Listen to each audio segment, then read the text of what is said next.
Dati, mabait ako sa lahat ng tao. Kahit hindi ko kilala.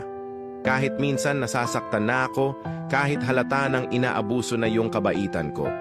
Palagi kong iniisip na mas mabuting magpakumbaba, magtiwala, at magbigay. Dahil naniniwala akong babalik din ang kabutihang ginagawa ko. Pero habang tumatagal, napagtanto ko na hindi lahat ng tao ay marunong magpahalaga. Ngayon, natutunan kong mahalin ang sarili ko ng higit kaysa dati. Mabait pa rin naman ako pero natutunan kong piliin kung sino ang karapat-dapat na makaramdam ng kabaitang iyon. Ibinibigay ko na lang ang respeto, pag-unawa at kabutihan sa mga taong marunong magbalik ng parehong energy. Hindi ito pagiging madamot. Ito ang pagpapahalaga sa sarili. Kasi sa totoo lang, hindi masama ang maglagay ng limitasyon, lalo na kung para ito sa kapakanan mo.